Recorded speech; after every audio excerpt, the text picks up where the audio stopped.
last weekend, my family and I were up in Yavapai County, which is just north of where we live here in Arizona. And I was with a pastor called Pastor Posedley. They had just built a new church building. And Pastor Posedley made pretty good friends with some of the individuals at the Building and Zoning Board. Well, he went back in to take care of all of his final paperwork and details the other day. Now, this is days ago. This didn't happen months ago. This happened days ago. And Pastor Posedley said, Lindsey, you've got to know what this individual said to. He said, in confidence, Pastor, he said, I want to tell you something. He said, Yavapai County has just put in an ordinance stating that if anybody makes a single complaint about your church, they don't like the way your women dress, they don't like the way you sing your singing, we don't care what it is. If any complaint is made about your church to Yavapai County, we have an ordinance now that states that we can come in, padlock the church door, even though you built that building, even though your church owns it, even though it's yours. We have an ordinance stating one complaint, we can padlock your door. You can never hold another worship service there. We have a right to do that. We just want you to be careful so this doesn't happen to you. Not only is their program government and political and monetary, such as we've talked about in the mortgage crisis and so on, they definitely have what was referred to me back about 2 years ago, Devil's Messiah.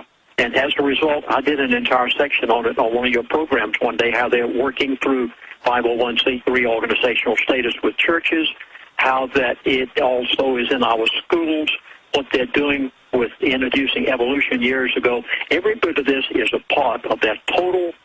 Okay, basically, here's the way he put it. He said we had to remove the God that America was founded on from society in order to bring about our new world order. That was their statement.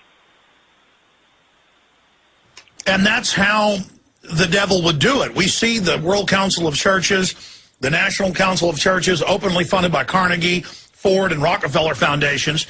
They go in, and now all the big churches, Catholic, a lot of Baptists, Methodists, Bill Gates is good, eugenics is good, open borders is good, the family's bad. They are turning these into devilish propaganda arms.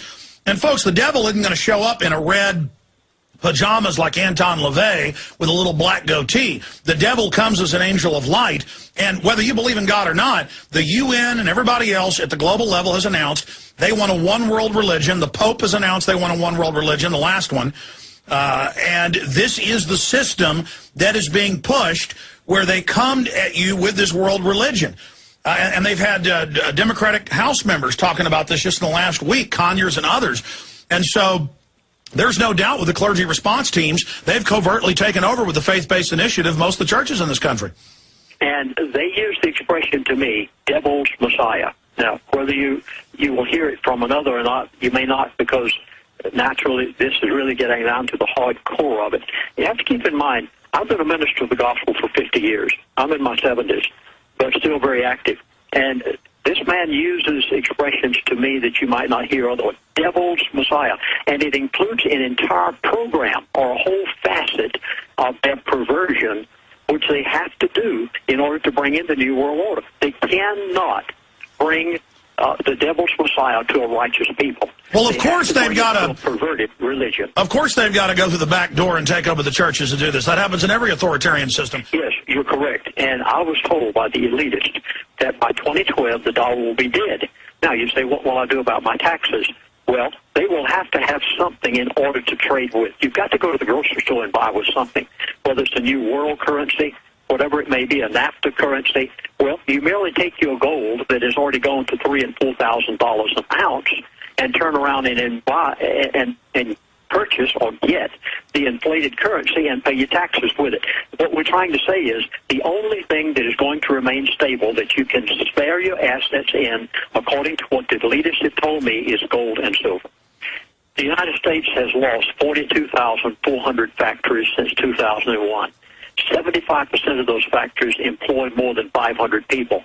Now, we're talking about NAFTA and GATT. Every bit of this is done by the elitists. They have talked with me about how they have intentionally moved things out of the United States of America in order to bring about what they yet have to do, which I haven't even talked about today. For instance, in 2008, $1.2 billion cell phones were sold worldwide with American names on them. Not one of them was manufactured in the United States of America. Is this telling you anything about what these elitists are doing?